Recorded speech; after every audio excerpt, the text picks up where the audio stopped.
إن الحمد لله نحمده ونستعينه ونستغفره ونعوذ بالله من شرور أنفسنا ومن سيئات أعمالنا من يهده الله فلا مضل له ومن يضلل فلا هادي له وأشهد أن لا إله إلا الله وحده لا شريك له وأشهد أن محمدا عبده ورسوله يا أيها الذين آمنوا اتقوا الله حق تقاته ولا تموتن إلا وأنتم مسلمون يا أيها الناس اتقوا ربكم الذي خلقكم من نفس واحدة وخلق منها زوجها وبث منهما رجالا كثيرا ونساء واتقوا الله الذي تساءلون به والأرحام إن الله كان عليكم رقيبا يا أيها الذين آمنوا اتقوا الله وقولوا قولا سديدا يصلح لكم أعمالكم ويغفر لكم ذنوبكم ومن يطع الله ورسوله فقد فاز فوزا عظيما أما بعد فإن خير الحديث كتاب الله وخير الهدي هدي محمد صلى الله عليه وسلم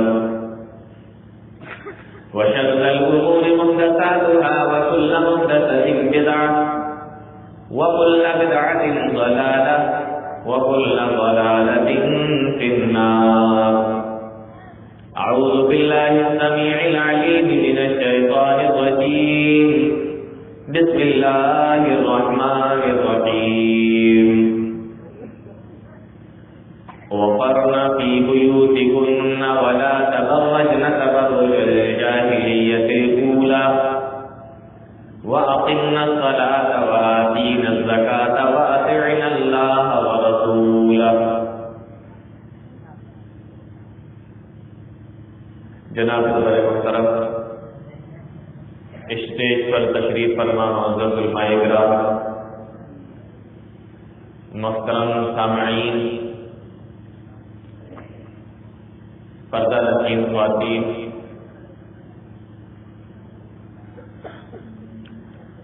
مجھ سے پہلے کئی تقریریں آپ لوگ سن چکے ہیں. الگ الگ موضوع پر آپ کے سامنے تقریریں ہو بھی چکی ہیں.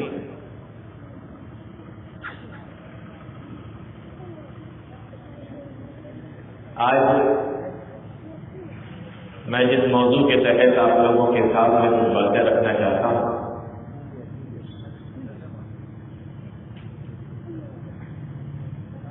اس کا تعلق ہے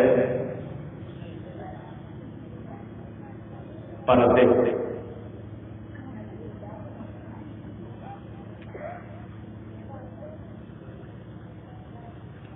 مجھے معلوم ہوا کہ بڑی تعداد میں اس جلسے کو سننے کے لیے مائیں اور بہنیں آئی ہوئی ہیں، اور پھر یہ بھی مجھے معلوم ہوا کہ ابھی تک عورتوں کے تعلق سے کوئی بھی تقریر آج کے پروگرام میں نہیں ہوئی ہے. ضمناً کچھ باتیں آ گئی ہوں تو میں نہیں کہہ سکتا، اس لیے میں نے سوچا کہ عورت اور پردہ کے تعلق سے آپ لوگوں کے سامنے چند باتیں رکھی جائیں.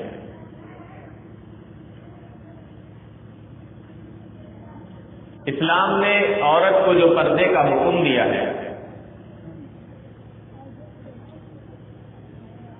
اس کے تعلق سے طرح طرح کی باتیں لوگوں کے سامنے، لوگوں کے ذہنوں میں لائی جاتی ہیں، ڈالی جاتی ہیں، اور یہ بتانے کی کوشش کی جاتی ہے کہ اسلام نے عورت کو جو پردے کا حکم دیا ہے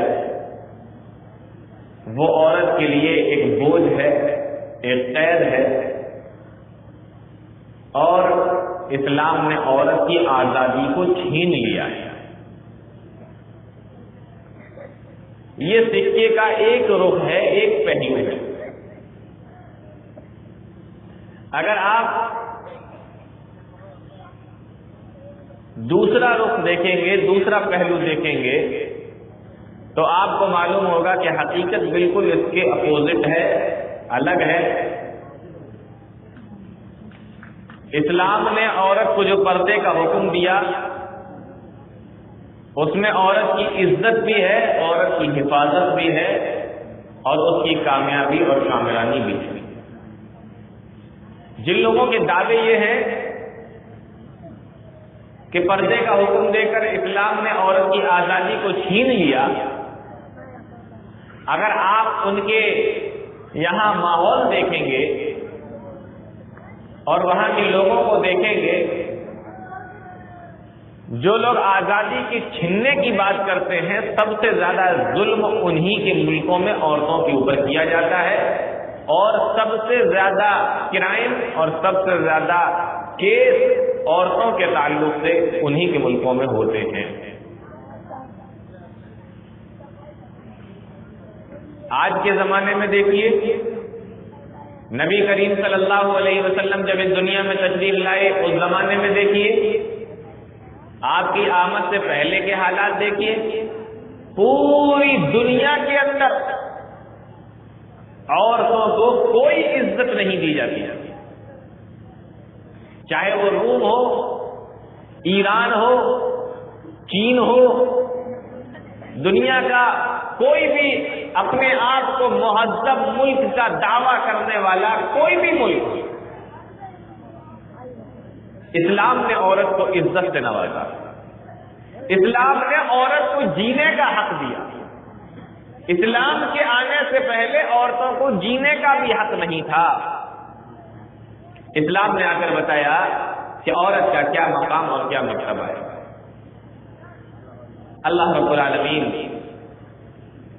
قرآن کریم کے اندر اس دور کے حالات کا نقشہ کھینچ رہا ہے کہ عورتوں کے ساتھ میں کیا سلوک کیا جاتا تھا۔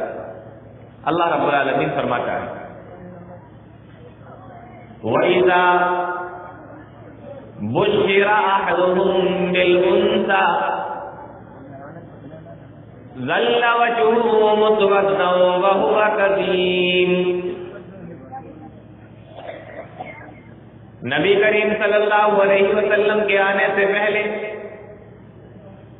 زمانہ جاہلیت میں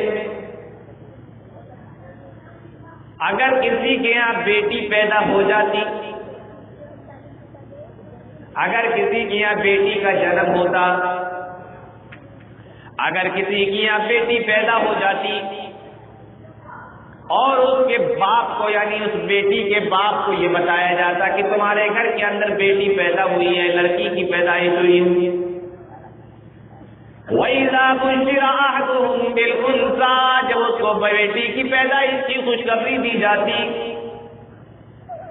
ظَلَّ وَجْهُهُ مُسْوَدًّا وَهُوَ كَظِيمٌ، بیٹی کی پیدائش کی خبر کو سننے کے بعد اس کا چہرہ کالا پڑ جایا کرتا، ظَلَّ وَجْهُهُ مُسْوَدًّا وَهُوَ كَظِيمٌ، اور اندر ہی اندر گھٹنے لگتا کہ وہ کیا کرے۔ اللہ آگے فرماتا ہے، يَتَوَارَىٰ مِنَ الْقَوْمِ مِن سُوءِ مَا بُشِّرَ بِهِ، جو بات اس کو بتائی جاتی، جو خوشخبری اس کو سنائی جاتی، بیٹی کی پیدائش کی، جو ولادت کی اس کو بات بتائی جاتی، يَتَوَارَىٰ مِنَ الْقَوْمِ مِن سُوءِ مَا بُشِّرَ بِهِ، تو اس خبر کو سننے کے بعد قوم سے منہ چھپا کے گھوما کرتا تھا، قوم سے منہ چھپا کر بھاگتا، کہیں قوم کے لوگوں کو یہ معلوم نہ ہو جائے کہ میں ایک بیٹی کا باپ بن چکا ہوں، میرے گھر کے اندر بھی بیٹی کی پیدائش ہوئی ہے، میں بھی ایک بیٹی کا باپ بن چکا ہوں، کہیں قوم کے لوگوں کو یہ معلوم نہ ہو جائے۔ یتبارا من القوم من سوء ما بشر به، تو وہ اپنے منہ کو چھپاتا تاکہ لوگوں کو اپنا چہرہ بھی نہ دکھا سکوں۔ اب اپنا چہرہ تو چھپا رہا ہے، قوم کے لوگوں سے بھاگ رہا ہے، لیکن اب کرے کیا؟ اس بیٹی کا کیا کرے جو گھر کے اندر پیدا ہوئی؟ اس لڑکی کا کیا کرے؟ اس بچی کا کیا کرے؟ ایمسکہ علی ہون، کیا وہ اس بیٹی کو پال لے اور زندگی بھر ذلیل بن کر زندگی گزارے؟ ام یدسہ فی التراب، یا اس بیٹی کے پیدا ہونے کے بعد میں اس کو زمین کے اندر زندہ ہی دفن کر دے؟ دو آپشن تھے ان کے پاس، یا تو وہ بیٹی کو پال لے اور ذلیل و خوار ہو کر سماج کے اندر زندگی گزارے، ام یدسہ فی التراب، یا وہ اپنی بیٹی کو زمین کے اندر دفن کر دے۔ یہ اسلام سے پہلے بیٹی کی، عورتوں کی حالت تھی، لڑکیوں کی حالت تھی۔ آپ اندازہ کیجیے، اسلام کے آنے سے پہلے جینے کا حق بھی نہیں تھا عورت، زندہ رہنے کا بھی حق نہیں تھا عورت کو۔ آج وہی ماحول ہمارے یہاں بھی، کسی کے گھر کے اندر، میں سب کی بات تو نہیں کرتا، لیکن آج بھی ایسے لوگ موجود ہیں کہ جن کو اگر یہ بتایا جائے کہ تمہارے گھر میں بیٹی ہوئی ہے تو ان کا چہرہ سوکھ جاتا ہے، چہرہ اتر جاتا ہے، اور اگر انہیں یہ بتایا جائے کہ تمہارے گھر کے اندر بیٹا پیدا ہوا تو خوشی کی وجہ سے پورے محلے میں سب کو بتاتے ہیں، مٹھائیاں بانٹتے ہیں، اور بیٹی کی پیدائش پہ کوئی مٹھائی نہیں، کوئی خوشخبری نہیں، کسی کو بتانا نہیں، بس ایسا لگتا ہے کہ کون سی مصیبت ان کے اوپر ٹوٹ پڑی۔ ایسا ماحول ہے کہ نہیں؟ اسلام نے آ کر عورت کو کے تعلق سے بتایا کہ ان کو بھی دنیا میں جینے کا حق ہے، پیدا ہوتے ہی ان کو مار نہ ڈالو، ان کو دفن نہ کرو۔ یہ وہ اسلام ہے۔ ہمارے ملک کی حالت دیکھ لیجیے، اس دور کے اندر جب کسی کے شوہر کا انتقال ہو جاتا، پتی مر جاتا، تو اس کی چتا پر اس کی زندہ بیوی کو، اس کی پتنی کو بٹھا دیا جاتا اور پتی کے ساتھ اس کو بھی ستی کر دیا جاتا، اسی چتا میں زندہ جلا دیا جاتا تھا۔ یہ ہمارے یہاں کی حالت ہے۔ یہ اسلام ہے جنہوں نے عورتوں کو ان کا حق دیا، اور آج کہتے ہیں کہ اسلام نے پردے کا حکم دے کر عورتوں کی آزادی کو چھین لیا۔ آپ کو معلوم ہے عورتوں کے ساتھ میں کیا سلوک ہوتا تھا؟ واقعہ آپ لوگوں کو معلوم ہوگا۔ اللہ کے نبی جناب محمد رسول اللہ صلی اللہ علیہ وسلم کے پاس ایک آدمی آیا اور کہا کہ اللہ کے نبی، میں مسلمان ہونا چاہتا ہوں، مجھے آپ کلمہ پڑھائیے، میں مسلمان ہونا چاہتا ہوں۔ اللہ کے نبی جناب محمد رسول اللہ صلی اللہ علیہ وسلم نے اس کو کلمہ پڑھا دیا۔ وہ کلمہ پڑھ کر مسلمان ہو گیا۔ نبی کے صحابہ کی مجلس بیٹھی ہوئی ہے، سارے لوگ بیٹھے ہوئے، کلمہ پڑھنے کے بعد، اسلام لانے کے بعد، مسلمان ہونے کے بعد میں کونے میں جاتا ہے اور وہاں جا کر رونا شروع کر دیتا ہے، بےتحاشا روتا ہے، زار و قطار روتا ہے۔ نبی نے دیکھا، نبی کے صحابہ نے دیکھا کیا معاملہ ہے؟ اسلام قبول کرنے کے بعد تو کوئی اتنا نہیں رویا جتنا کہ یہ رو رہا ہے۔ اللہ کے نبی صلی اللہ علیہ وسلم نے اس کو اپنے پاس میں بلایا، میرے صحابی یہاں آؤ، کیا بات ہے؟ کس وجہ سے تمہیں رونا آ رہا ہے؟ کس وجہ سے تم رو رہے ہو؟ جواب دیتا ہے اللہ کے نبی، مجھے اپنے کفر کی حالت میں کیے ہوئے گناہ کی یاد آ رہی ہے، اس لیے میں رو رہا ہوں۔ اللہ کے نبی صلی اللہ علیہ وسلم نے فرمایا تمہیں رونے کی ضرورت نہیں، اسلام لانے کے بعد اسلام لانے سے پہلے تم نے جو بھی گناہ کیے ہوں گے اللہ رب العالمین ایمان قبول کرنے کی وجہ سے، اسلام قبول کرنے کی وجہ سے سارے گناہوں کو معاف کر دیتا ہے۔ اس کو تسلی دی، اس کو سمجھایا۔ نبی کی یہ بات سننے کے بعد بھی اس کے آنسو نہیں رکے، اب بھی وہ زار و قطار ہو رہا ہے۔ اللہ کے نبی صلی اللہ علیہ وسلم نے اس سے پوچھا کیا بات ہے، کیوں رو رہے ہو؟ جواب دیا اللہ کے نبی وہ گناہ مجھے یاد آ رہا ہے۔ آپ نے فرمایا کیا تمہیں معلوم نہیں ان الاسلام یہدم ما کان قبلہ، اسلام لانے کے بعد، اسلام لانے سے پہلے جو بھی گناہ تم نے کیے ہوں گے وہ سارے کے سارے اللہ معاف کر دیتا ہے، ختم کر دیتا ہے۔ تمہیں معلوم ہے؟ اس کو سمجھا رہا ہے لیکن وہ برابر ہو رہا ہے۔ آپ نے پوچھا اے میرے صحابی آخر تم نے ایسا کون سا گناہ کر دیا، کون سا گناہ تم کر کے آئے ہو جس کی وجہ سے تم اتنا رو رہے ہو؟ ایمان قبول کرنے کے بعد، اسلام لانے کے بعد، میری مجلس میں بیٹھنے کے بعد، میرے صحابہ کے ساتھ بیٹھنے کے بعد، میری باتوں کو سننے کے بعد بھی تمہارے دل سے اس گناہ کا خوف نہیں جا رہا ہے؟ کیا بات ہے، کون سا گناہ؟ صحابی رسول بیان کرتے ہیں اے اللہ کے نبی میں وہ ظالم باپ ہوں جس نے اپنے ہاتھوں سے اپنی 10 بچیوں کو زندہ دفن کیا ہے۔ میں وہ ظالم باپ ہوں جس نے اپنے ہاتھوں سے اپنی 10 بچیوں کو زندہ دفن کیا۔ 9 بچیاں تو جیسے ہی پیدا ہوئی میں نے ان کو دفن کر دیا، لیکن جب 10ویں بچی ہمارے یہاں پیدا ہوئی میری بیوی کہنے لگی کہ آخر کب تک اپنی بچیوں کو دفن کرتے رہو گے؟ اس کو تو کم سے کم پال لو، ایک بچی تو اپنے پاس میں رہنے دو۔ مجھے بھی اپنی بچی کے اوپر ترس آیا، میں نے بھی کہا ٹھیک ہے تم اس کو پال لو، میں اس کو کچھ نہیں کہوں گا۔ وہ بچی دھیرے دھیرے بڑی ہونے لگی، توتلی زبان میں ابو ابو امی امی بھی کہنے لگی، لیکن جب میں محلے سے نکلتا، باہر نکلتا، اپنے گھر سے باہر جاتا تو لوگ مجھے تانا دیتے۔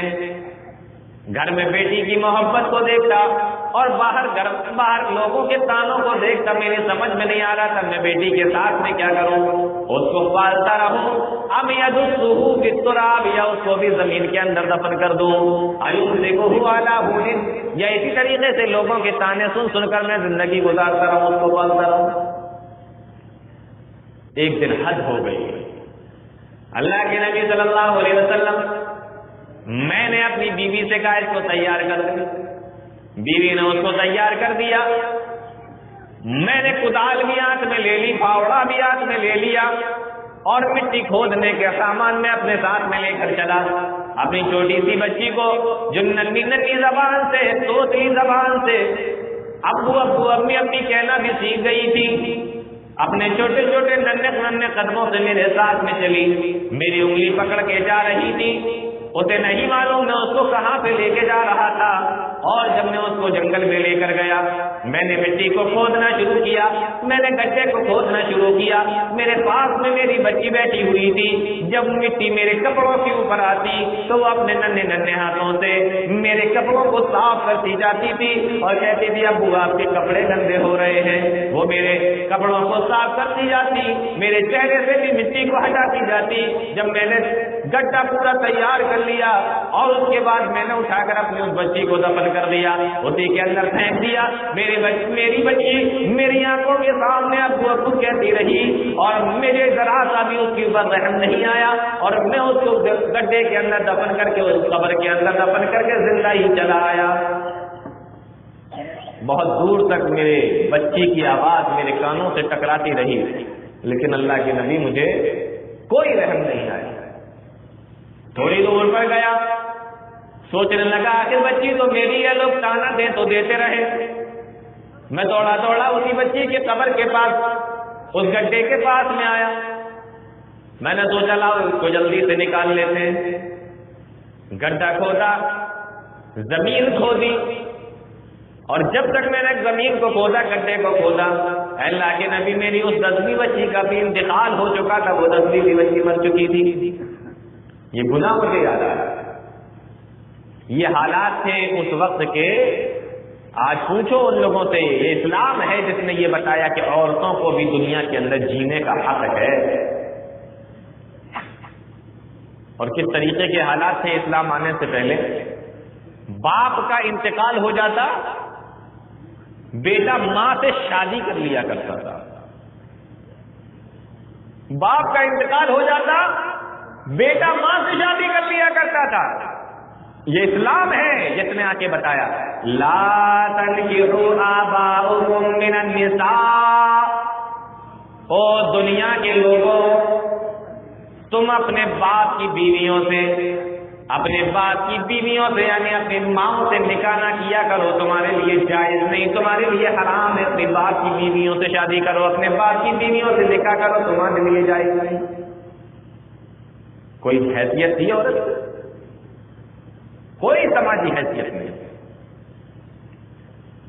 اسلام آنے سے پہلے ایک ہی آدمی کے نکاح میں 2 سگی بہنیں ہوا کرتی تھی، 2 بہنوں کو ایک ساتھ وہ رکھا کرتا تھا۔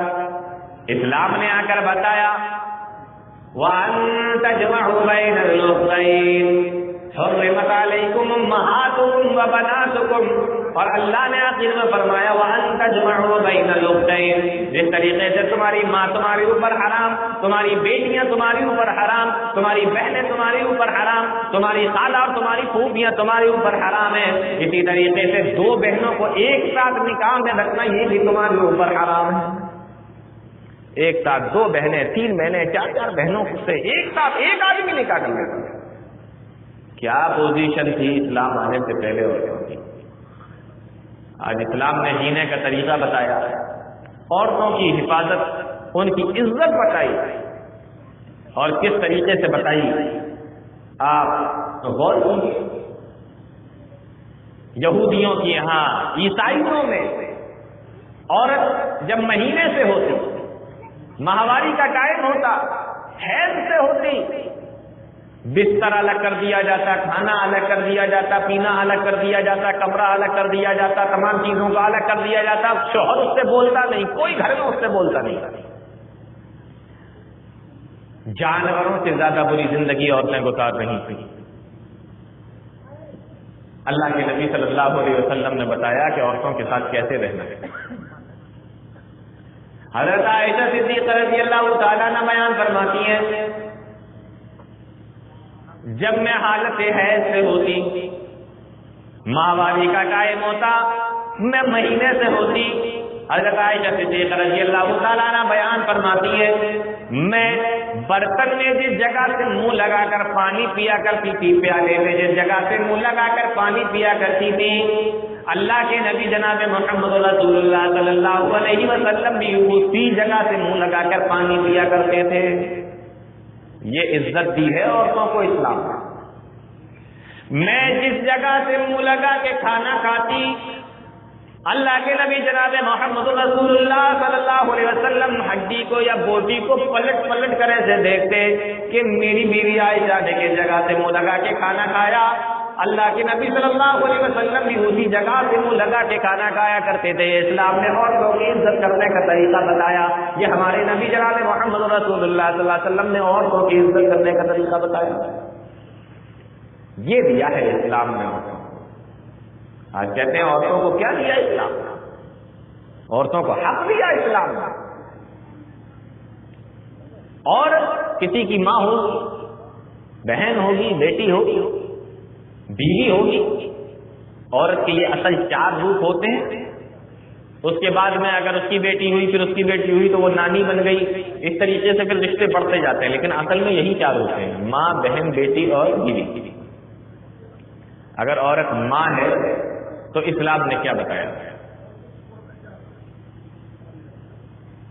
ایک صحابی اللہ کے نبی صلی اللہ علیہ وسلم کے پاس میں آئے، بخاری کی روایت ہے، جاء رجل الى رسول اللہ صلی اللہ علیہ وسلم، ایک آدمی اللہ کے نبی صلی اللہ علیہ وسلم کے پاس میں آیا اور آ کر سوال کرتا ہے من حق الناس بحسن صحابتی، اے اللہ کے نبی صلی اللہ علیہ وسلم ذرا مجھے یہ بتائیے کہ میرے حسن سلوک کا سب سے زیادہ مستحق کون ہے، سب سے زیادہ میرے حسن سلوک کا مستحق کون ہے؟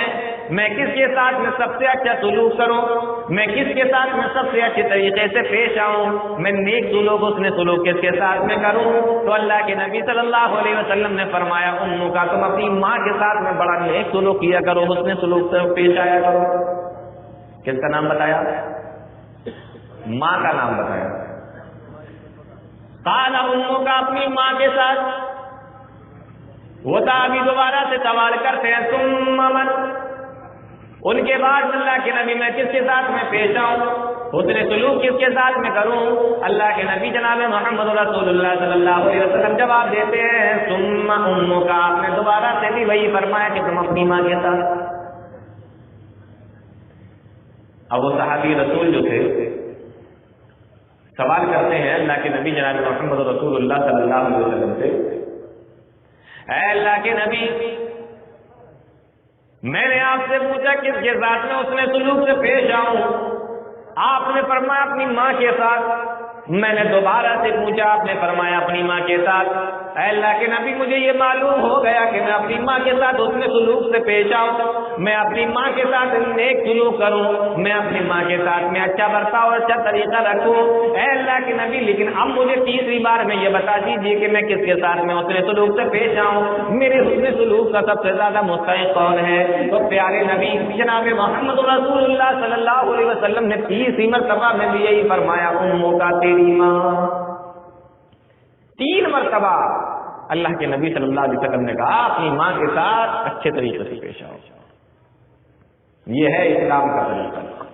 اب وہ 4تھی مرتبہ سوال کرتے ہیں وہ صحابی, اے اللہ کے نبی ثم من, اب میں کس کے ساتھ میں اس سے سلوک کروں, میں کس کے ساتھ میں اس میں سلوک سے پیش جاؤں, میرے نیک سلوک کا مستحق کون ہے, میں کس کے ساتھ میں پیش جاؤں؟ اللہ کے نبی صلی اللہ علیہ وسلم نے 4تھی مرتبہ سے فرمایا ابو کا تم اپنے باپ کے ساتھ میں نیک سلوک کرو.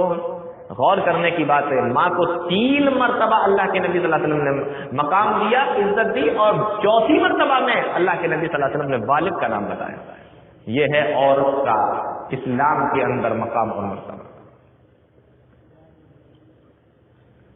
آج عورتیں بھی یہ سمجھتی ہیں کہ اسلام نے ہمیں قید کر دیا, انہیں آزادی چاہیے, گھروں سے آزادی چاہیے, پردے سے آزادی چاہیے. جس طریقے سے مردوں کے لیے اللہ رب العالمین نے کچھ قانون بنائے, کچھ اصول بنائے, اسی طریقے سے عورتوں کے لیے بھی اللہ رب العالمین نے کچھ اصول اور کچھ قانون بنائے. مرد اس قانون کی خلاف ورزی کرے تو ان کو سزا ملے گی, عورتیں اگر اس قانون کی خلاف ورزی کریں گی تو عورتوں کو سزا ملے گی. مرد اگر اپنے رب کے بنائے ہوئے قانون کے مطابق زندگی گزاریں گے تو ان کو اس پر فائدہ ہوگا, جزا ملے گی, بدلہ ملے گا. اسی طریقے سے عورتیں اگر اپنے رب کے قانون کے بنائے ہوئے قانون کے مطابق زندگی گزارے گی تو ان کو بھی فائدہ ہوگا, ان کو بھی جزا اور بدلہ ملے گا. حضرت عائشہ صدیقہ رضی اللہ تعالی عنہا کی روایت ہے, بخاری مسلم دونوں کے اندر یہ روایت موجود ہے. ایک عورت اپنی 2 چھوٹی چھوٹی بچیوں کو لے کر اللہ کے نبی صلی اللہ علیہ وسلم کے پاس میں آئی ہے. نبی صلی اللہ علیہ وسلم گھر میں موجود نہیں ہے, حضرت عائشہ موجود. آ کر کہنے لگی میری چھوٹی چھوٹی 2 بچیاں ہیں نا, یہ بھوکی ہیں, اگر کچھ کھانے کے لیے کچھ ہو تو ان کو دے دو. ایک روایت کے اندر تو یہ آیا کہ حضرت عائشہ صدیقہ رضی اللہ تعالیٰ عنہ کے پاس میں 3 کھجوریں تھیں جو انہوں نے دونوں بیٹیوں اور ایک ماں کو دے دی, اور ایک روایت کے اندر یہ آیا کہ ایک ہی کھجور تھی جو انہوں نے اس کی ماں کو دے دی. اب جس کے اندر یہ ہے کہ 3 تھی تو ایک تینوں کو مل گئی, اور جس کے اندر یہ ہے کہ 2 ایک ہی تھی تو اس نے 2 ٹکڑے کیے اور اپنی بیٹیوں کو دے دی.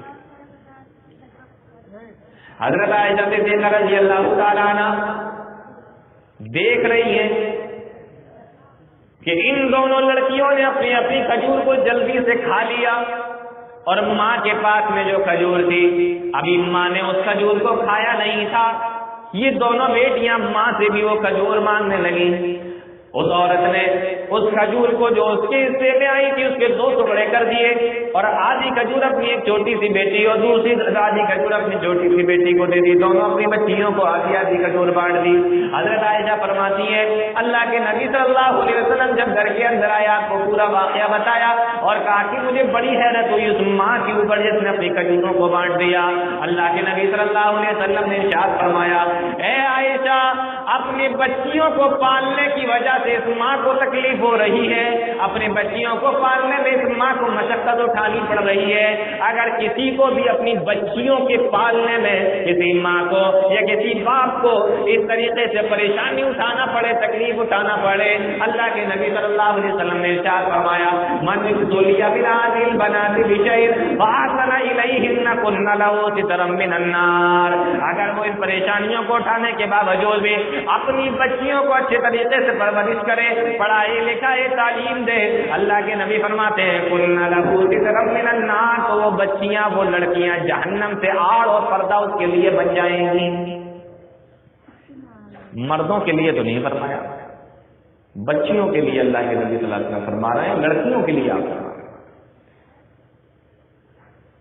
بہت ساری باتیں ہیں کہ اسلام نے عورتوں کو کیا دیا۔ میں یہاں پر یہ بتانا چاہتا ہوں کہ اگر آپ کی بیوی ہے تو اس کے ساتھ بھی اسلام نے حسن سلوک کا حکم دیا، وَعَاشِرُوهُنَّ بِالْمَعْرُوفِ، ان کے ساتھ اچھے طریقے سے زندگی گزارو، بڑھیا طریقے سے زندگی گزارو، بہترین طریقے سے زندگی گزارو۔ اور بہت حدیثیں ہیں، بہت ساری حدیثیں ہیں۔ مجھے چونکہ یہاں پر مختصر طور پہ عورت کے تعلق سے کہ اسلام نے عورت کو کیا دیا، اور تھوڑا سا مجھے پردے کے تعلق سے بھی آپ کے سامنے بات کرنا ہے۔ بہت حقوق ہیں، جو کچھ بھی حق ہیں وہ سارے کے سارے اسلام نے عورتوں کو دیے ہیں، لیکن اس کے ساتھ ساتھ کچھ اصول بھی بنائے ہیں، کچھ قانون بھی بنائے ہیں کہ تم کو کیسے زندگی گزارنا ہے۔ یہ تو مردوں کو تمہارے ساتھ میں کرنا ہے، لیکن تم کو کیسے زندگی گزارنا ہے۔ ان اصول اور قانون میں سے ایک چیز پردہ بھی ہے، جس کے اوپر آج بڑا ڈھنڈورا پیٹا جاتا ہے۔ اسلام نے عورتوں کی آزادی کو چھین لیا، مسلمانوں نے قید کر دیا، طرح طرح کی باتیں لوگ بناتے ہیں۔ پردہ بھی اصول، پردہ عورت کی حفاظت کے لیے بنایا گیا، پردہ عورت کی عزت کے لیے بنایا گیا، اس کے حقوق کی پاسداری اور اس کے حقوق کا خیال رکھنے کے لیے اللہ رب العالمین نے پردے کا قانون نافذ کیا۔ قرآن کریم اٹھا کر دیکھیے اللہ کیا فرماتا ہے، وَقُلْ لِلْمُؤْمِنَاتِ يَغْضُضْنَ مِنْ أَبْصَارِهِنَّ وَيَحْفَظْنَ فُرُوجَهُنَّ، اے میرے نبی جناب محمد رسول اللہ صلی اللہ علیہ وسلم، آپ کہہ دیجئے، کن سے کہہ دیجئے، وَقُلْ لِلْمُؤْمِنَاتِ يَغْضُضْنَ مِنْ أَبْصَارِهِنَّ، مومنہ عورتوں سے کہہ دیجئے، میری مومنہ بندیوں سے کہہ دیجئے، کیا کہہ دیجئے، یغضضن من ابصارہن، کہ اپنی نگاہوں کو نیچے رکھا کریں، اپنی نگاہوں کو پست رکھا کریں۔ جی، اور میں آپ کو بتاؤں، اس آیت سے پہلے والی جو آیت ہے نا، اس کے اندر حکم یہ ہے کہ میرے مومن بندوں سے کہہ دیجیے کہ وہ اپنی نگاہ کو پست رکھا کریں۔ پہلے مردوں کو حکم ہے، پھر عورتوں کو۔ وَقُلْ لِلْمُؤْمِنَاتِ يَغْضُضْنَ مِنْ أَبْصَارِهِنَّ، اے میرے نبی آپ میری مومنہ بندیوں سے کہہ دیجئے، عورتوں سے کہہ دیجئے، یغضضن من ابصارہن، کہ وہ اپنی نگاہوں کو پست رکھا کریں، اپنی نگاہوں کو نیچے رکھا کریں۔ اور دوسرا کام انہیں یہ بتا دیجئے، وَيَحْفَظْنَ فُرُوجَهُنَّ، اور اپنے شرمگاہوں کی حفاظت کریں، نظر کی حفاظت کریں اور شرمگاہ کی حفاظت کریں، آنکھوں کی حفاظت اور شرمگاہ کی حفاظت۔ راستے میں جا رہے ہیں، بہت سارے مردوں کو دیکھا میں نے، نکل کے جا رہے ہیں، کوئی عورت آ رہی ہے، کوئی لڑکی آ رہی ہے، ٹک ٹکی لگا کر اس کو دیکھ رہے ہیں، نظر بھر کر اس کو دیکھ رہے ہیں، اور جب تک دیکھ رہے ہیں جب تک وہ نظروں سے غائب نہیں ہو جاتی۔ کچھ نوجوانوں کو تو میں نے دیکھا اس طریقے سے اس کو دیکھتے ہیں، لگتا ہے جیسے گھر تک چھوڑ کر آئے گا۔ مردوں کے لیے بھی یہی حکم، عورتوں کے لیے بھی یہی حکم۔ بازار سے نکلو، اپنی نگاہوں کو نیچی کرو، اپنی نگاہوں کو پست کرو، نگاہوں کو نیچے کرو۔ وَقُلْ لِلْمُؤْمِنَاتِ يَغْضُضْنَ مِنْ أَبْصَارِهِنَّ وَيَحْفَظْنَ فُرُوجَهُنَّ، اور اپنی شرمگاہوں کی بھی حفاظت کرو۔ یہ مردوں کے لیے بھی حکم ہے، عورتوں کے لیے بھی حکم ہے۔ یہ الگ بات ہے کہ یہاں پر جس آیت میں پڑھ رہا ہوں اس میں عورتوں کا ذکر ہے۔ وَيَحْفَظْنَ فُرُوجَهُنَّ وَلَا يُبْدِينَ زِينَتَهُنَّ، اور اپنے زیب و زینت کو ظاہر نہ کرو، اپنی زیب و زینت کو نہ دکھاؤ، اپنی خوبصورتی کو ظاہر کرنے کی کوشش نہ کرو، تم اپنے زیبائش اور آرائش کو دکھانے کی کوشش نہ کرو، اپنی زیب و زینت کو لوگوں کے سامنے نہ دکھاؤ۔ اچھا ایک بات بتائیے، اگر کوئی عورت اپنی بناؤ، سنگار، خوبصورتی، زیب و زینت، ان تمام چیزوں کو چھپا کے رکھتی ہے اور ایک عورت دکھاتی ہے، تو فتنے میں پڑنے کا اندیشہ کس کا زیادہ ہے؟ گناہ میں ملوث ہونے کا اندیشہ کس کا زیادہ ہے؟ نقصان اٹھانے کا اندیشہ کس کا زیادہ ہے؟ ایک عقل مند آدمی اس بات کا جواب آرام سے دے سکتا ہے۔ تو اسلام بتا رہا ہے۔ اچھا ایک چیز اور دیکھیے یہاں پر کیا فرمایا؟ وَلَا يُبْدِينَ زِينَتَهُنَّ إِلَّا مَا ظَهَرَ مِنْهَا وَلْيَضْرِبْنَ بِخُمُرِهِنَّ عَلَى جُيُوبِهِنَّ، نگاہ کو پست رکھو، شرمگاہوں کی حفاظت کرو، زیب و زینت کو ظاہر نہ کرو، اور اس کے باوجود بھی تمہیں اگر گھر سے نکلنے کی ضرورت پڑ جائے وَلْيَضْرِبْنَ بِخُمُرِهِنَّ عَلَى جُيُوبِهِنَّ، تو اپنے پورے دامنوں کے اوپر، اپنے جسم کے اوپر پردے کو لٹکا لیا کرو، تم کور ہو کر جائیے، تم کورڈ ہو چھپ کر۔ ہاں کیا عورت بالکل اپنا زیب و زینت ظاہر نہیں کر سکتی، کسی کو بھی نہیں دکھا سکتی؟ آگے اللہ رب العالمین فرماتا ہے إِلَّا لِبُعُولَتِهِنَّ، عورت اپنا زیب و زینت دکھا سکتی ہے، اپنی خوبصورتی دکھا سکتی ہے، مگر کس کے سامنے؟ شوہروں کے سامنے۔ اپنے شوہر کے سامنے دکھائیے، آپ بنیے، سنوریے، خوبصورتی دکھائیے، زیب و زینت ظاہر کیجیے، کس کے سامنے؟ شوہر کے سامنے، باقی کسی کے سامنے نہیں۔ شوہر کے سامنے حکم ہے، آپ ان کے سامنے اپنی خوبصورتی دکھا سکتی ہیں۔ اور ہمارے یہاں تو الٹا ہوتا ہے، شوہروں کے سامنے گھروں کے اندر عورتیں ایسی میلی کچیلی رہتی ہیں کہ آدمی اگر شام کو لوٹ کر کام سے واپس آئے گھر پہ تو دیکھ کر اس کا موڈ آف ہو جائے، موڈ خراب ہو جائے، کون ہے یہ؟ اس طریقے سے رہتی ہے۔ لیکن کہیں فنکشن میں جانا ہوتا ہے، کہیں شادی میں جانا ہوتا ہے، کہیں دوسری جگہ جانا ہوتا ہے تو وہ بناؤ سنگار، ارے وہ بناؤ سنگار تو ہمارے شوہر کے لیے، دوسروں کے لیے نہیں۔ عورتیں اس کو الٹا کرتی ہیں۔ اچھا اللہ رب العالمین حکم دے رہا ہے، دیکھیے نگاہوں کو پست رکھو، اور حدیث کے اندر اللہ کے نبی صلی اللہ علیہ وسلم نے کیا فرمایا؟ العینان تزنیان وزناہما النظر، آنکھیں بھی زنا کرتی ہیں اور آنکھوں کا زنا کرنا اس کا دیکھنا ہے، وزناہما النظر، یہ دیکھنا یہ زنا کرنا ہے آنکھیں۔ والیدان تزنیان وزناہما البصر، اللہ کے نبی صلی اللہ علیہ وسلم فرماتے ہیں ہاتھ بھی زنا کرتے ہیں اور ہاتھ کا زنا کرنا پکڑنا ہے۔ آپ نے پکڑا، یہ ہاتھ کا زنا کرنا ہے۔ والرجلان تزنیان وزناہما المشی، اللہ کے نبی صلی اللہ علیہ وسلم فرماتے ہیں اور پیر بھی زنا کرتے ہیں اور ان کا زنا کرنا یہ پیروں سے چل کر اس جگہ تک جانا ہے۔ اور آگے اللہ کے نبی صلی اللہ علیہ وسلم نے فرمایا والفرج یکذبہ، اور جو شرمگاہ ہوتی ہے وہ یا تو سچ کر دیتی ہے اس کو، یا جھوٹا ثابت کر دیتی ہے۔ یہ ہے اسلام کا حکم، اس لیے عورتوں کو پردہ کرنے کا اسلام نے حکم دیا ہے۔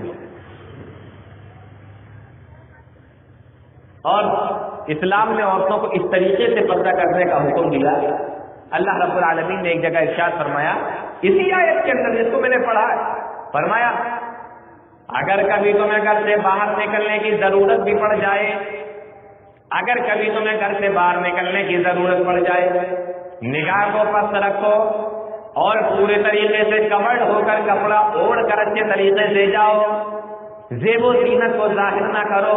اور آگے اللہ فرماتا ہے وَلَا يَضْرِبْنَ بِأَرْجُلِهِنَّ لِيُعْلَمَ مَا يُبْدِينَ مِنْ زِينَتِهِنَّ. اگر پیر کے اندر، پیروں میں آپ نے کسی بھی طریقے کا کوئی زیور پہن رکھا ہے تو پیر کو بھی زمین کے اوپر مار کر نہ چلو، کہیں اس کی آواز سے مرد تمہاری طرف منتقل نہ ہو جائیں، متوجہ نہ ہو جائیں، تمہاری طرف ان کی نظر نہ اٹھ جائے. اگر کوئی بھی عورت اس طریقے سے اپنا بناؤ سنگار اس لیے دکھاتی ہے کہ مرد اس کی طرف دیکھے، لوگوں کی نگاہ اس کی طرف اٹھ جائے، لوگوں میں چرچا ہو جائے فلاں کی بیوی تو بڑی خوبصورت ہے، فلاں کی عورت تو بڑی خوبصورت ہے، فلاں کی بیٹی تو بڑی اچھی لگتی ہے.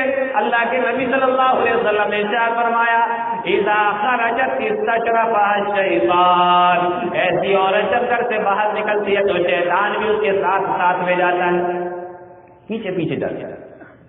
اور اگر وہ پردے سے اسلامی اصول کے ساتھ میں جاتی ہے تو وہ سب کچھ نہیں بگاڑ پاتا، لیکن اگر وہ بناؤ سنگار کر کے زیب و زینت کو ظاہر کر کے جاتی ہے تو مردوں کو وہ متوجہ کرتا ہے کہ دیکھو فلاں کی بیٹی جا رہی ہے، فلاں کی بیوی جا رہی ہے، فلاں کے گھر والی جا رہی ہے، فلاں کی بیٹی جا رہی ہے. اور شیطان لوگوں کی توجہ اس کی طرف کر دیتا ہے، نظریں اس کی طرف اٹھواتا ہے. اب یہ میری ماں بہنوں کو فیصلہ کرنا ہے کہ اس کو کون سی عورت بننا ہے، کس طریقے سے نکلنا ہے. اسلام نے پردے کے جتنے بھی اصول بنائے سارے کے سارے عورتوں کے حق میں ہیں، اور اس کی بہت ساری مثالیں ہیں.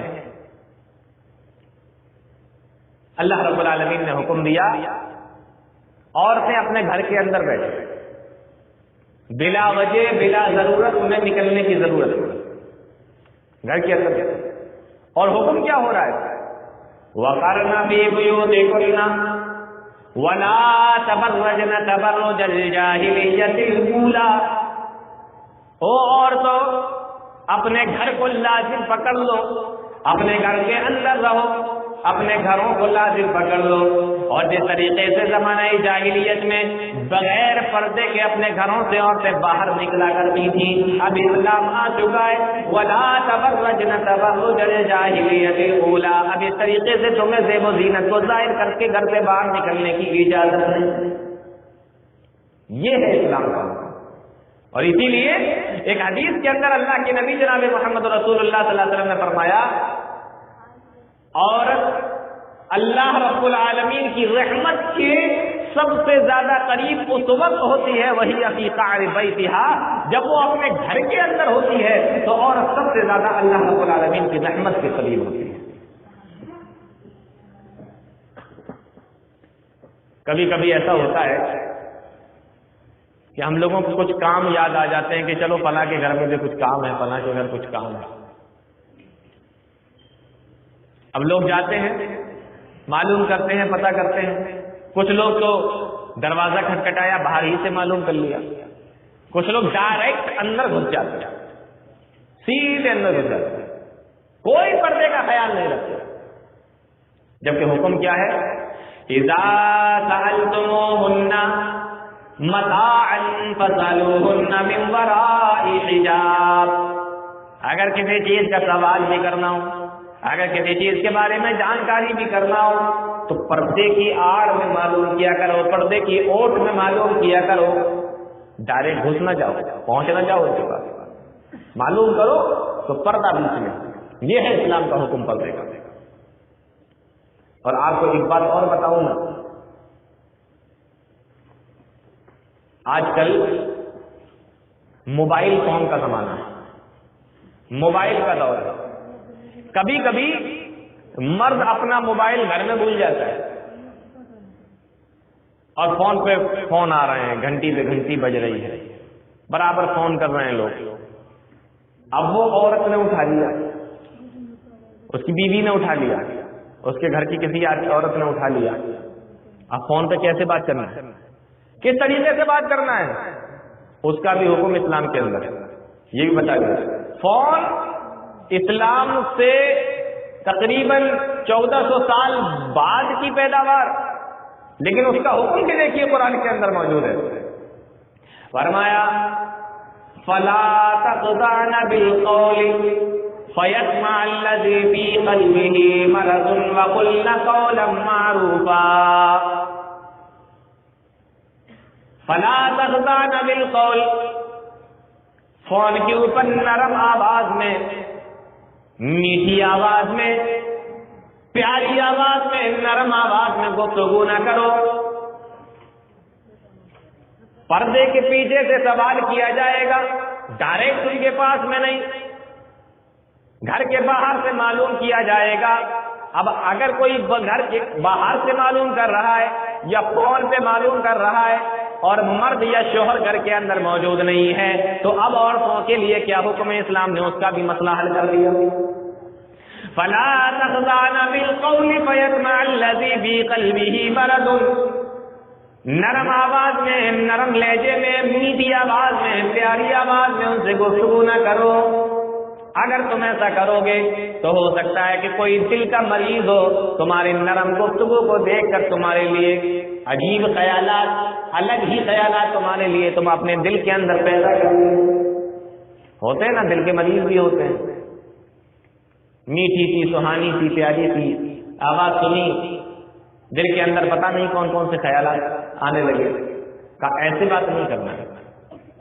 فَلَا تَخْضَعْنَ بِالْقَوْلِ فَيَطْمَعَ الَّذِي فِي قَلْبِهِ مَرَضٌ، تو کیا زور سے بولنا ہے، چیخ کے بولنا ہے؟ نہیں، چیخ کے بھی نہیں بولنا ہے، بہت زور سے بھی نہیں چلانا ہے۔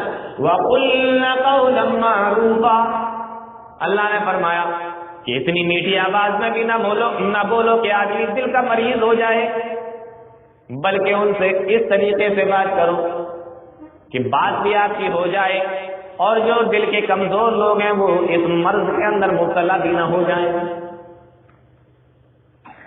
بات صحیح ہو، لہجہ نہ بہت زیادہ سخت ہو اور نہ لہجہ بہت زیادہ نرم بھی نہیں ہونا چاہیے۔ یہ اسلام اصول بتا رہا ہے۔ گھر کے اندر موبائل مرد کا چھوٹ گیا، یا کبھی کبھی ایسا ہوتا ہے کہ ہمیں آپ کو دوسرے لوگوں کو گھر کے حالات خبر رکھنے کے لیے گھر پہ موبائل رکھنا پڑتا ہے۔ یہاں تک تو بات سمجھ میں آتی ہے کہ آپ باہر رہتے ہیں، آپ کو گھر والوں سے بات کرنا ہے، موبائل دے دیا، گھر پہ رکھ دیا، لیکن یہ بات میری آج تک سمجھ میں نہیں آتی کہ بیٹیوں کو موبائل دینے کا کیا مطلب ہے۔ کتنے گھروں میں لڑکیاں موبائل رکھتی ہیں، گھر کا موبائل ہے، گھر کی کسی جگہ پہ رکھا جائے، لڑکیاں اس کو اپنے پاس میں رکھی ہوئی ہیں، بیٹیاں اس کو اپنے پاس میں رکھی ہوئی ہیں۔ اس چیز کے اوپر دھیان کون دے گا؟ اس چیز کے اوپر دھیان کون دیتا ہے؟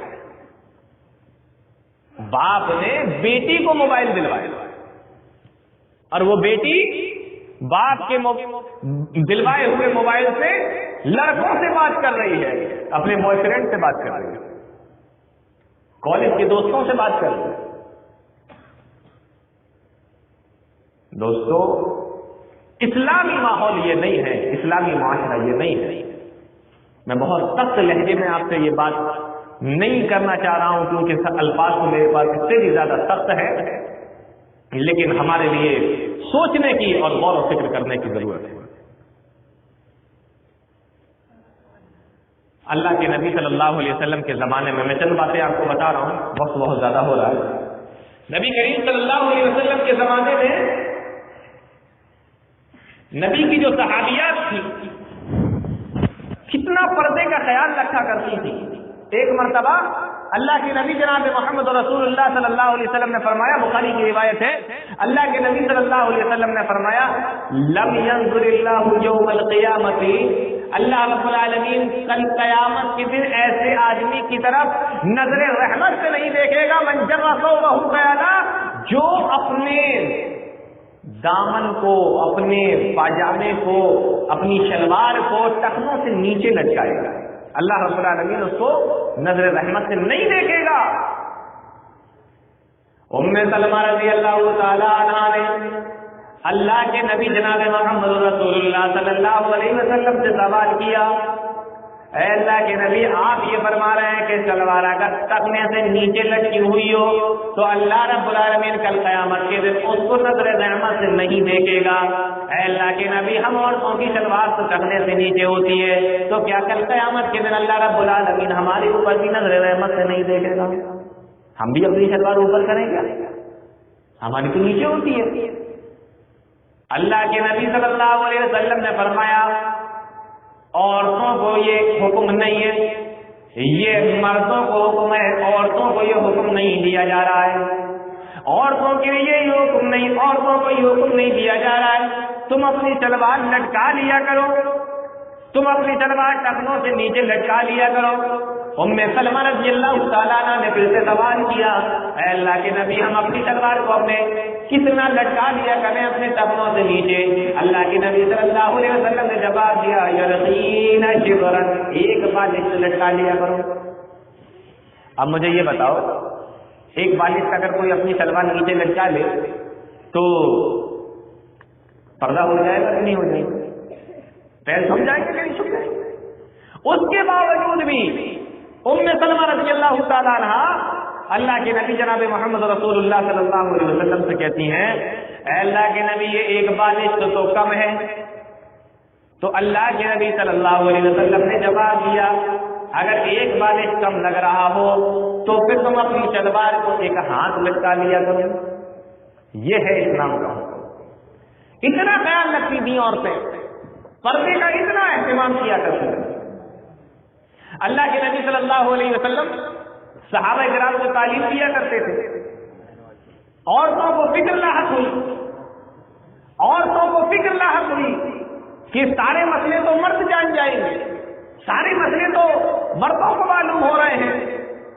نبی کریم صلی اللہ علیہ وسلم کی تعلیم مردوں کو ہو رہی ہے, نماز میں, جماعت میں, مسجد میں, جمعے کے خطبوں میں اور الگ جگہوں پر یہ سب مرد جان جائیں گے سارے مسئلے. ہم عورتوں کو مسئلے کیسے معلوم ہوں گے, ہم عورتوں کو دین کیسے معلوم ہوگا؟ اللہ کے نبی صلی اللہ علیہ وسلم کے پاس میں آئی. دیکھیے یہاں سے پتہ چلتا ہے کہ نبی کے زمانے میں عورتیں پردے کا کتنا خیال رکھتی ہیں. اللہ کے نبی صلی اللہ علیہ وسلم کے پاس میں آئی اور آ کر سوال کیا اے اللہ کے نبی صلی اللہ علیہ وسلم ہم آپ کے پاس بھیج لے آئے, اجعل لنا یوما من نفسک, ہم آپ کے پاس میں اس لیے آئے کہ عام مردوں کو تو تعلیم دیتے ہی ہیں, ہمارے لیے بھی کوئی ایک دن نکال لیجیے جس میں ہمیں بھی تعلیم دے دیا کریں. یہاں پہ نقطہ یہ ہے کہ انہوں نے یہ نہیں کہا کہ مردوں کے ساتھ ہمیں بھی تعلیم دے دیا کریں, کہا کہ ہمارے لیے دن نکالیے, ہمیں الگ سے تعلیم دیا کریے. مردوں کے ساتھ میں نہیں ہم تعلیم حاصل کریں گے, مردوں کے ساتھ نہیں بیٹھیں گے. اس سے معلوم ہوتا ہے کہ نبی کریم صلی اللہ علیہ وسلم کے زمانے میں عورتیں الگ بیٹھا کرتی تھیں, الگ کسی جگہ پہ جمع ہوتی تھیں اور اللہ کے نبی صلی اللہ علیہ وسلم وہاں جا کر ان کو سمجھایا کرتے تھے. آج ہماری یہاں بچیاں بڑی بڑی ہو جاتی ہیں, لڑکے بڑے بڑے ہیں, جوان ہو گئے ہیں, ایک ہی کلاس میں بیٹھے ہوئے ہیں, ایک ہی اسکول نہیں, ایک ہی کلاس میں بیٹھے ہوئے ہیں. جوان لڑکی بھی اسی کلاس میں پڑھ رہی ہے, جوان لڑکا جو اس کے لیے حرام ہے وہ بھی وہیں بیٹھا ہوا ہے, حرام نہیں ہے اس کے لیے وہ بھی وہیں پر بیٹھا ہوا ہے. دونوں ایک ہی جگہ پر بیٹھے ہوئے, مخلوط تعلیم ہو رہی ہے, ایک ہی کلاس میں بیٹھ کے پڑھ رہے ہیں. صحابیات پردے کا اتنا خیال رکھتی تھی, انہوں نے کہا میرے لیے الگ سے دن نکالیے, الگ کسی جگہ پر مجھے تعلیم دیا کریں, میں وہاں پر, ہم سارے کی ساری عورتیں جمع ہو جائیں گی, وہاں پر آ کر آپ تعلیم دیں, مردوں کے ساتھ ہم نہیں بیٹھیں گے. میرے بھائیوں آج ہماری بچیاں جوان ہو جاتی ہیں, بڑی ہو جاتی ہیں, آج ہم ان کو پڑھنے کے لیے بھیج رہے ہیں ایسے اسکولوں کے اندر, ایسے کالجوں کے اندر, ایسی یونیورسٹیوں کے اندر جہاں پر لڑکے لڑکیاں سب ایک ساتھ بیٹھ رہے ہیں, وہی پہ پڑھائی بھی کر رہے ہیں اور پڑھائی کے ساتھ ساتھ کیا کیا کر رہے ہیں یہ مجھے بتانے کی ضرورت ہے.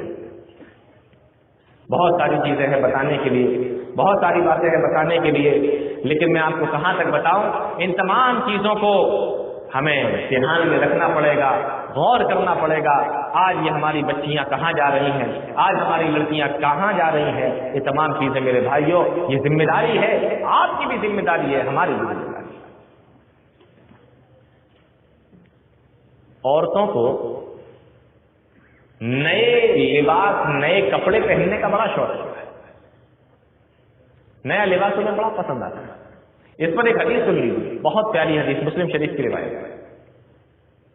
اللہ کے نبی صلی اللہ علیہ وسلم نے فرمایا صنفان من اہل النار، دو قسم کے جہنمی۔ اللہ اکبر، نبی صلی اللہ علیہ وسلم کی کوئی بات غلط ہو سکتی ہے؟ نبی کی کوئی بات جھوٹ ہو سکتی ہے؟ نبی فرما رہے ہیں صنفان من اہل النار، دو قسم کے جہنمی ہیں، لم ارہما قوم، لیکن ابھی میں نے ان کو نہیں دیکھا۔ ان میں سے ایک قسم کے جہنمی تو وہ ہوں گے جن کے ہاتھ میں بیل کی پونچھوں کی طرح، دموں کی طرح ان کے ہاتھ میں لاٹھی ہوگی، کوڑے ہوں گے، یعنی سپاہی ہوں گے، اور وہ بادشاہ کے فوجی ہوں گے، اور دوسروں کے اوپر وہ ظلم کرتے ہوں گے، ان کو مارتے ہوں گے۔ پہلی چیز تو یہ۔ اور اللہ کے نبی صلی اللہ علیہ وسلم نے فرمایا دوسری قسم کی وہ عورتیں ہوں گی جن کی چند نشانیاں اللہ کے نبی صلی اللہ علیہ وسلم نے حدیث کے ٹکڑے کے اندر بیان فرما دی۔ عورتوں سن لو، نبی کی بات ہے، جھوٹی نہیں ہو سکتی۔ فرمایا وہ جہنمی گروہ ہے، جہنمی ہے۔ کون؟ نساء کاسیات عاریات مائلات ممیلات، ایسی عورتیں بھی جہنم کے اندر جائیں گی۔ یہ میرے الفاظ نہیں، اللہ کے نبی جناب محمد رسول اللہ صلی اللہ علیہ وسلم کے الفاظ ہیں، جن کے بارے میں اللہ نے فرمایا وَمَا يَنطِقُ عَنِ الْهَوَىٰ إِنْ هُوَ إِلَّا وَحْيٌ يُوحَىٰ، میرا نبی تو اپنی خواہش سے کچھ نہیں بولتا، میرا نبی تو اپنی طرف سے کچھ نہیں بولتا، میرا نبی تو تبھی بولتا ہے جب اس کو اللہ بولنے کا حکم دیتا ہے۔ اللہ کے نبی صلی اللہ علیہ وسلم فرما رہے ہیں نساء کاسیات عاریات مائلات ممیلات، وہ عورتیں بھی جہنم کے اندر جائیں گی۔ کون؟ جو کپڑا پہننے کے باوجود بھی ننگی ہوگی۔ کپڑا پہننے کے باوجود بھی ننگی، کپڑا پہننے کے بعد کون ننگا ہوتا ہے؟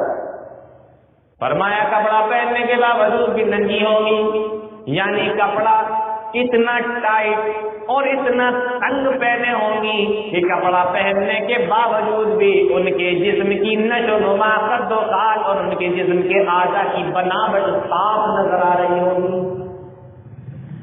آج کل عورتیں پہنتی ہیں نا اتنے ٹائٹ کپڑے پہنتے ہیں، درزیوں سے پوچھو اگر آدھا انچ بھی کپڑا ان کا ڈھیلا ہو جائے فوراً دوبارہ سے ٹیلر کے پاس میں پہنچ جاتا ہے، یہ ڈھیلا کر دیا تم نے، اسے صحیح سے لیے، اسے ٹائٹ کیجیے۔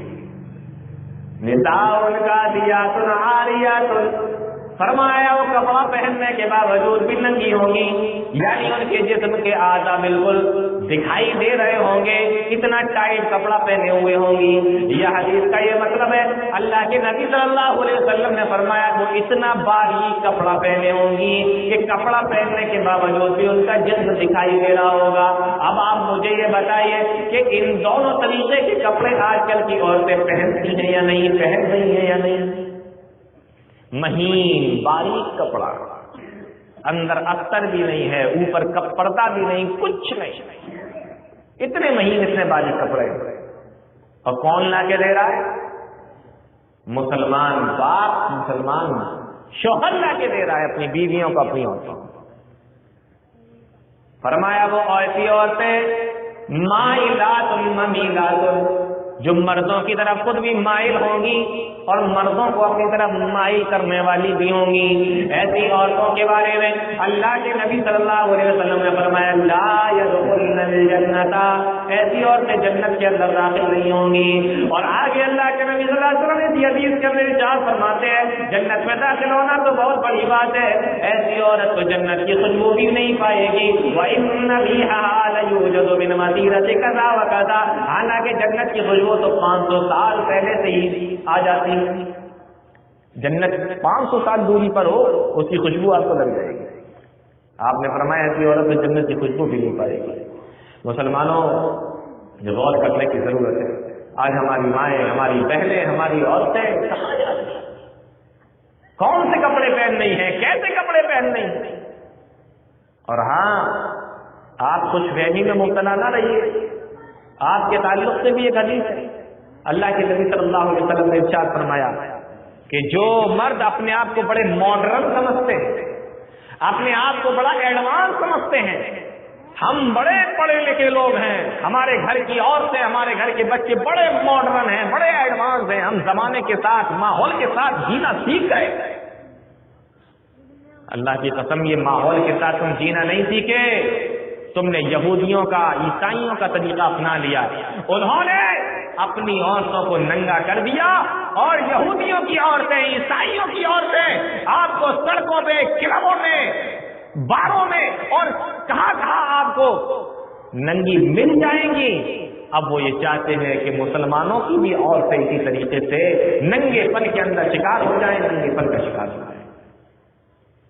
یہ بات ہمیں سمجھنا پڑے گی. اور اگر آپ اسی خوش فہمی میں جی رہے ہیں کہ ہم ماڈرن ہیں، ہم پڑھے لکھے ہیں، یہ اسلام کی تعلیمات بہت پرانی ہے، آج کل اس سے اوپر اٹھ کے سوچنے کی ضرورت ہے. لا يدخل الجنہ، اللہ کے نبی صلی اللہ علیہ وسلم ارشاد فرماتے ہیں ثلاثۃ لا يدخلون الجنہ، 3 قسم کے آدمی جنت کے اندر داخل نہیں ہوں گے. 3 قسم کے لوگ جنت میں داخل نہیں ہوں گے. العاق لوالدیہ، ماں باپ کا نافرمان جنت کے اندر داخل نہیں ہوگا. اور دوسرے نمبر پہ اللہ کے نبی صلی اللہ علیہ وسلم نے فرمایا والدیوث، دیوث بھی جنت کے اندر داخل نہیں ہوگا. صحابہ پوچھنے لگے اللہ کے نبی یہ دیوث کون ہے؟ اللہ کے نبی جناب محمد رسول اللہ صلی اللہ علیہ وسلم نے ارشاد فرمایا دیوث ایسے آدمی کو کہتے ہیں اس کے گھر کی عورت کیا پہنتی ہے اس کو پرواہ نہیں، اس کے گھر کی عورت کیا کھاتی ہے اس کو پرواہ نہیں، اس کے گھر کی عورت کہاں جاتی ہے اس کو پرواہ نہیں، اس کے گھر کی عورت، اس کے گھر کے اندر کون کون آتا ہے اس بات کا بھی وہ خیال نہیں رکھتا. فرمایا ایسے آدمی کو دیوث کہا جاتا ہے. اور پیارے نبی نے ارشاد فرمایا لا يدخلون الجنہ، جو 3 قسم کے لوگ جنت کے اندر داخل نہیں ہوں گے اس میں سے ایک دیوث بھی ہے. آپ دیوث ہیں، آپ ماڈرن نہیں ہیں، آپ ایڈوانس نہیں ہیں. اور تیسری قسم جو اللہ کے نبی صلی اللہ علیہ وسلم نے فرمایا والمرأۃ المتبذلہ، ایسی عورت بھی جنت کے اندر داخل نہیں ہوگی جو مردوں کے کپڑے اپنائے. آج ہوتا ہے نا، مرد بھی جینس پہننا ہے، عورت بھی جینس پہن رہی ہے، مرد بھی شرٹ پہننا ہے، عورت بھی شرٹ پہن رہی ہے، مرد ٹی شرٹ پہننا ہے، عورت بھی ٹی شرٹ پہن رہی ہے، مرد پینٹ پہننا ہے، عورت بھی پینٹ پہن رہی ہے.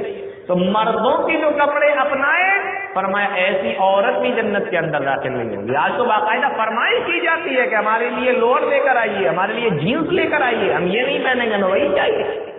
اور بیچارہ باپ، یہ ان کا شوہر، یہ ان کا باپ عورتوں کو لا کر دے رہا ہے. مسلمانوں، یہ بے حسی کب تک اپنے اندر پیدا کرتے رہے.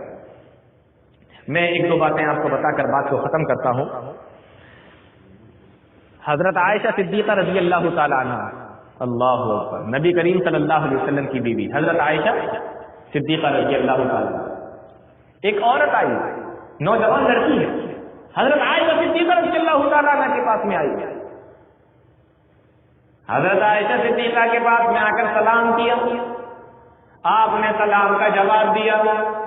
اس عورت کی طرف نظر پڑی، اس لڑکی کی طرف جب نظر گئی تو دیکھا اس کے گلے کے اندر جو دوپٹہ ہے وہ باریک، دوپٹہ باریک ہے.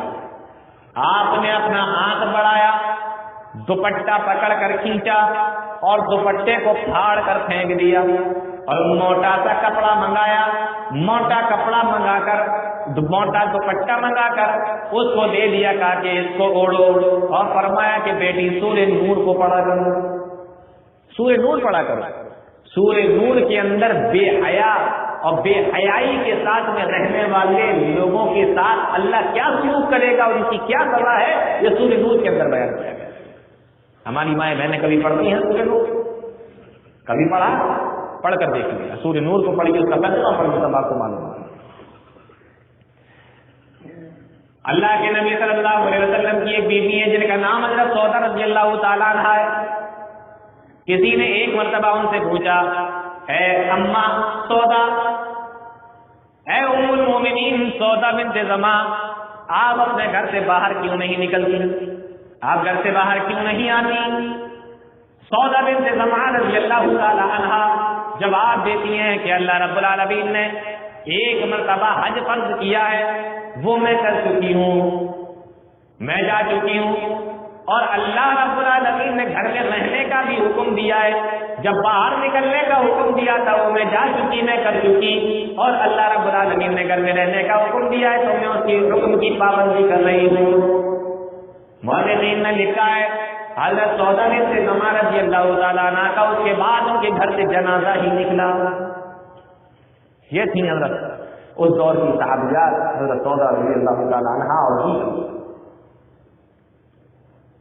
ام خلاد ایک صحابیہ تھی، ان کے تعلق سے آتا ہے کسی نے خبر دی کہ جنگ کے اندر تمہارا بیٹا مارا گیا، پورے پردے کے ساتھ نقاب لگا کر جنگ کے موقع پر گئی اپنے بیٹے کو تلاش کرنے کے لیے، جوان بیٹا ہے، اور ذرا اس ماں سے پوچھئے جس کا جوان بیٹا مار دیا جائے، نہ باپ کو اپنا ہوش ہوگا نہ ماں کو اپنا ہوش ہوگا، لیکن یہ بھی نبی کی صحابیاں ہیں، اللہ کی نیک بندی ہیں، انہوں نے بھی کلمہ پڑھا ہے، یہ بھی قرآن کی پڑھنے والی ہیں، ان کو معلوم ہے کہ اللہ رب العالمین ہمیں کیا حکم دے رہا ہے، ہمیں کس طریقے سے رہنا ہے۔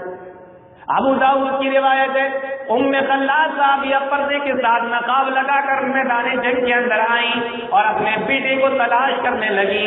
جب صحابہ کرام نے دیکھا کہ جوان بیٹا جنگ کے اندر مارا گیا اور یہ پورے پردے کے ساتھ میں نقاب وغیرہ لگا کر آئی ہے تو کسی نے کہہ دیا جی تسألین عن ابنک، تو اپنے بیٹے کے بارے میں سوال کرنے آئی ہے، وہی منقلبۃ، اور جو پورے پردے کے ساتھ میں آئی ہے، تو سنو میرے دوستو کیا جواب دیا ام خلاد صحابیہ نے؟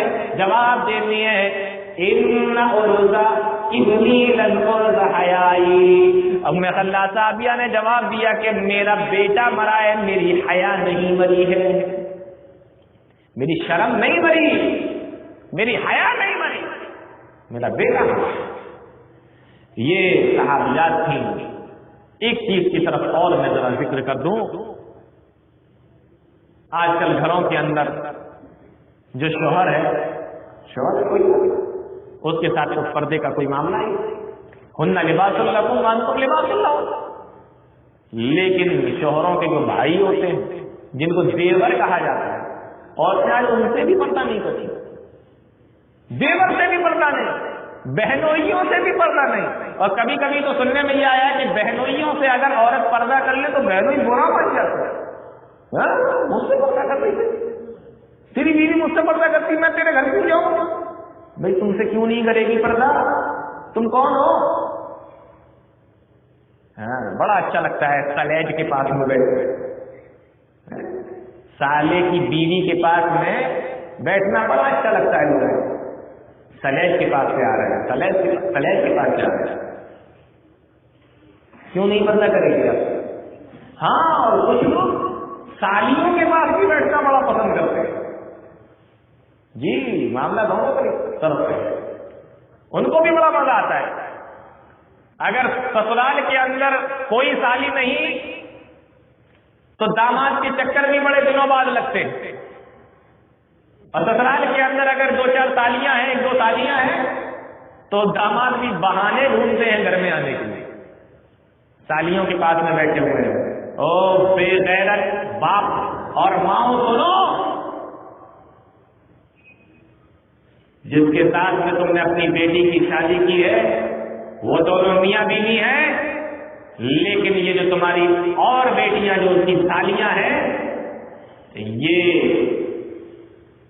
اس کے ساتھ بیٹھنے کا اور ان کے ساتھ ہنسی مذاق کرنے کا اور ان کے ساتھ گھلنے ملنے کا اسلام نے حکم نہیں دیا۔ بے غیرتی کی حد ہوتی ہے، ماں بھی سامنے دیکھ رہی ہے، باپ بھی سامنے دیکھ رہا ہے، اور سالیاں اپنے بہنوئیوں کے ساتھ میں کھیلیا کرتی ہیں۔ ہمارے معاشرے میں اس کو کوئی بات نہیں، سالی اگر پردہ کرنے لگے تو بہنوئی منہ چوڑا کرتے ہیں، کوئی بات ہی نہیں مانتی، یہ تو سنتی نہیں، کیوں سنے گی بات؟ جی اسلام کے کچھ اصول ہیں، اسلام کے کچھ قانون ہیں، آپ اسلام کے اوپر نہیں جا سکتے، آپ اسلام سے آگے نہیں بڑھ سکتے، چاہے وہ دیور ہو، بہنوئی ہو، داماد ہو، سالیاں ہو، سلیجے ہو، اسلام نے جن کے لیے جو اصول بنائے، جو پردے کے اصول بنائے، جو قانون بنائے، ان کو اپنی حد کے اندر رہنا، ان کو اپنی لمٹ کے اندر رہنا۔ تلک حدود اللہ، یہ اللہ کی حدود، اگر بات مانو گے فقط ذالک الفوز العظیم تو بڑی کامیابی ہے، اور اگر نہیں مانو گے یدخلہ نارا خالدا فیہا تو جہنم کے اندر ڈال دیا جائے گا۔ پردے کے تعلق سے یہ چند باتیں تھیں، بہت ساری باتیں ہیں جو میں آپ کو ابھی نہیں بتا سکا، انشاءاللہ کبھی کسی اور موقع پہ بتاؤں گا۔ اللہ تعالیٰ ہم تمام لوگوں کو نیک عمل کی توفیق عطا فرمائے، آمین۔ تقبل یا رب العالمین، وآخر دعوانا ان الحمد للہ رب العالمین، والسلام علیکم ورحمۃ اللہ وبرکاتہ۔